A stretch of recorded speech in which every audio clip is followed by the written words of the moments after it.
Hello bachcho, let's read the question. The question says, from the site of criminal investigation, the DNA sample A was taken. Police have three suspects B, C and D.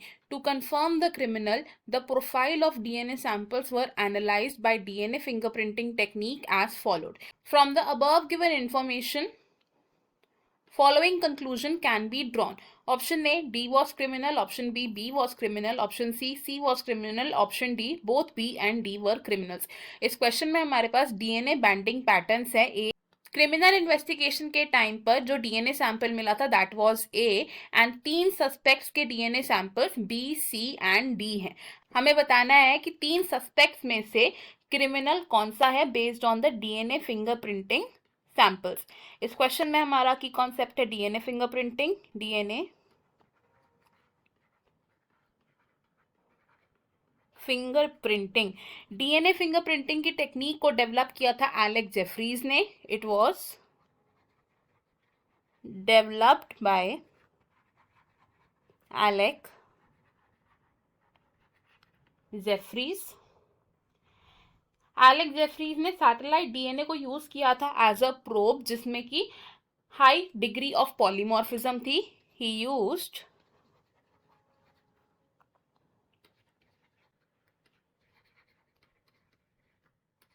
Satellite DNA as a probe क्योंकि satellite DNA में high degree of polymorphism होती है. अगर हम बात करें procedure of DNA fingerprinting की, तो डीएनए फिंगरप्रिंटिंग के लिए क्या प्रोसीजर फॉलो किया जाता है. First step is the isolation of DNA. Isolation of DNA sample. Then इसके बाद क्या किया जाता है, डीएनए सैंपल की डाइजेशन की जाती है using restriction endonucleases. Second is the digestion using restriction endonucleases. Restriction enzyme से डीएनए सैंपल्स की डाइजेशन करने के बाद हम इन्हें सेपरेट करते हैं by the technique of gel electrophoresis. Separation of DNA fragments by gel electrophoresis. Then इन सेपरेटेड फ्रेगमेंट्स को हम ट्रांसफर करते हैं टू अ सिंथेटिक मेम्ब्रेन जैसे कि नायलॉन या फिर nitrocellulose membrane. Fourth step is transfer of the fragments on synthetic membrane. Then इसके बाद हम करते हैं hybridization using VNTR probe.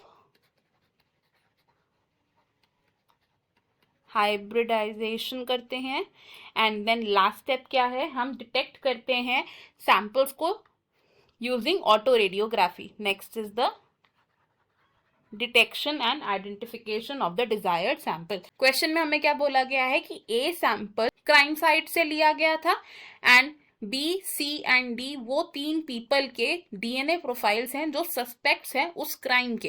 Actual criminal वो होगा जिसका डीएनए बैंडिंग पैटर्न ए के साथ सिमिलर होगा. तो ए के साथ जिसका बैंडिंग पैटर्न सिमिलर है that is D. Person B and person C के जो डीएनए बैंडिंग पैटर्न है वो ए से डिफरेंट है. तो क्योंकि ए और डी का बैंडिंग पैटर्न सिमिलर है तो हम क्या कंक्लूड कर सकते हैं कि ये जो डी पर्सन है ही इज द